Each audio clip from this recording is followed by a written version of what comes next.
ज्या तमाम मंडळींसाठी हा कार्यक्रम होऊ घातलेले आहे, ज्यांच्यासाठी बोलायचं आहे, ती आपण स्पर्धा परीक्षेतल्या यशासाठी उत्सुक असणारी यशोत्सुक मंडळी.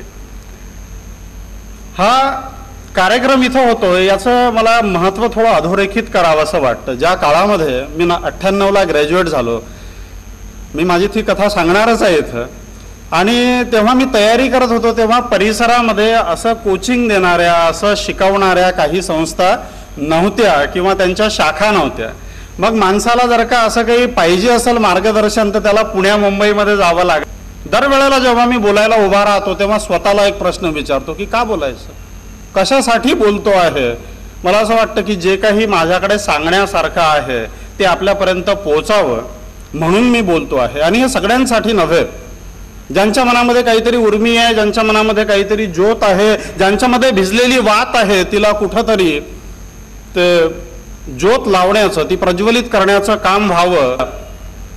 एका सूफी संतानं असं म्हटलं आहे की देता है निगाल तो ऐसी रसाई दे, देता है निगाल तो ऐसी रसाई दे, मैं देखूं आईना तो मुझे तू दिखाई दे, काश ऐसा तालमेल सुकू तो सुकाई दे, कम से कम जिसे मैं पुकारू उसी को तो सुनाई दे.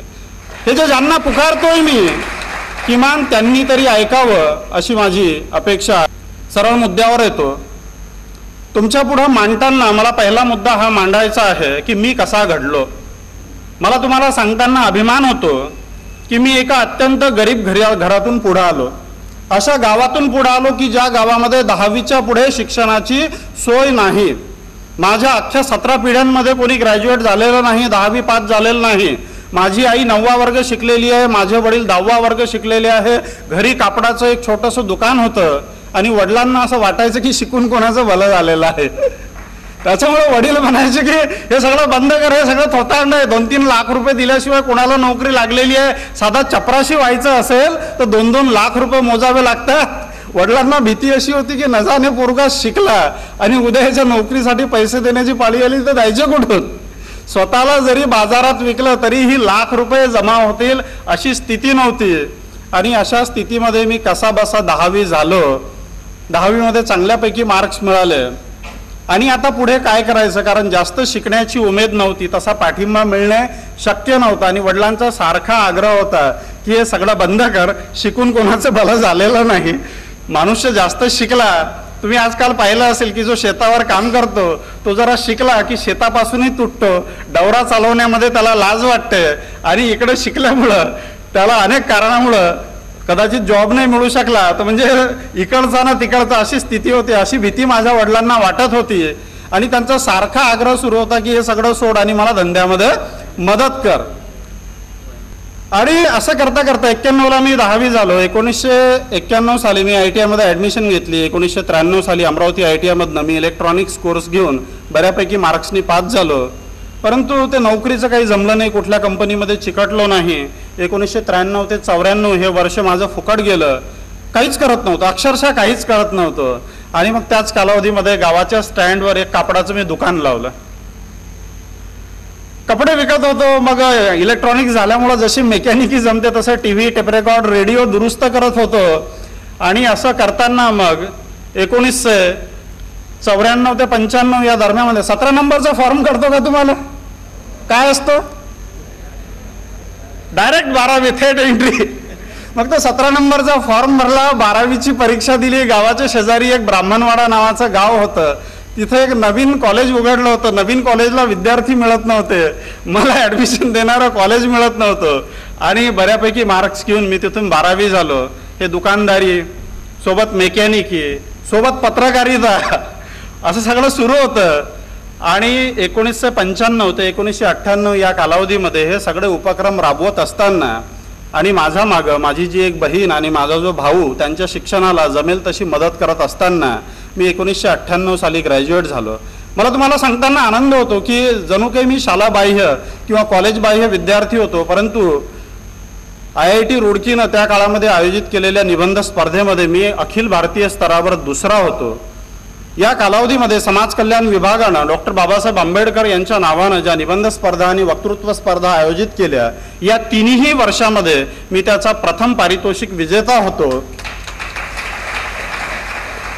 1998 साल उजाडलं आणि हे साल उजाडता उजाडता संदर्भ आमच्याकडे एक नितीन नावाचा माझ्या दुकाना शेजारी दुकान असणारा मित्र होता आणि त्याच्या डोक्यामध्ये हे खूळ शिरलं होतं की चला MPSC करून बघूया. मग त्याच्याकडे मासिक बघायचो, त्याच्यामधलं जनरल नॉलेज बघायचो, त्याच्या उसने पुस्तकावर अभ्यास सुरू केला. कारण पुस्तक विकत घ्यायचं तर पैसे पहिले कमवावे लागायचे आणि जमेल तशी स्वतःची पुस्तकं घ्यायला सुरुवात केली. 1998 साली ग्रॅज्युएट झालो आणि त्याच दरम्यान STI PSI असिस्टंटची ॲड आली, परीक्षा दिली आणि मला सांगताना अभिमान वाटतो की माझ्यासारखा खेड्यातला मनुष्य, कुठलंही मार्गदर्शन नसणारा, महाराष्ट्र राज्यातून 4था मेरिट आला. त्याच वर्षी STI PSI असिस्टंटची परीक्षा दिलेली असतानाच स्पर्धा परीक्षाच्या माध्यमातून राज्यसेवेची परीक्षा लागली. पूर्वपरीक्षा घरी बसून पास झालो आणि वेळेचा जसा सदुपयोग करता येईल तसा सदुपयोग करत होतो. अर्थात मी मुख्य परीक्षा पास झालो, सरांच्या मार्गदर्शनाचा उपयोग झाला, परंतु मुलाखतीमध्ये चांगले मार्क्स मिळाले होते. तेव्हाही मला 63 मार्क्स होते, परंतु सगळी बेरीज त्या आकड्या, त्या मॅजिक फिगर इतकी न झाल्यामुळं माझं सिलेक्शन नाही झालं. दरम्यानच्या कालावधीमध्ये मी मंत्रालयात रुजू झालो आणि जमल तसा अभ्यास करत होतो, ऑफिसचं काम करत होतो, एकही दिवसाची रजा काढली नाही. जशी परीक्षा आली तसा त्या अभ्यासावर परीक्षा द्यायला गेलो. परीक्षा पार पडली, इंटरव्ह्यू पार पडला. इंटरव्ह्यूसाठी अर्ध्या दिवसाची फक्त CL टाकली होती आणि मग पुढं वेळ झाला म्हणून तिला पूर्ण दिवसामध्ये कन्वर्ट केली. रिझल्ट आला आणि मला माझ्या ऑफिसमधून फोन आला. आमचे म्हात्रे नावाचे अंडर सेक्रेटरी माझे मित्र होते. ते म्हणाले की अरे राजू, तुझा रिझल्ट मी पाहून आलोय, तू डेप्युटी कलेक्टर झालायस. आणि महाराष्ट्र राज्यामधून डेप्युटी कलेक्टर संवर्गामध्ये, उपजिल्हाधिकारी संवर्गामध्ये मी तेव्हा 10वा मेरिट होतो. मला हे तुम्हाला का सांगावं असं वाटतं? मी मेरिट आलो हे सांगण्यासाठी मला तुम्हाला सांगावं असं वाटत नाही.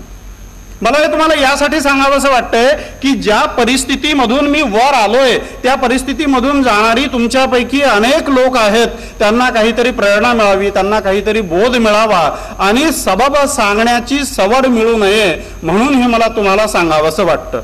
कारण आता आपण थेट आपल्या दुसऱ्या मुद्द्याकडे येऊया की ही झाली माझी कथा सांगून तुम्हाला आम्ही काय करू शकतो आणि आम्ही कसं तयारी केली म्हणजे आम्ही यशस्वी होऊ हे सांगण्यासाठी मी इथं आलेलो आहे.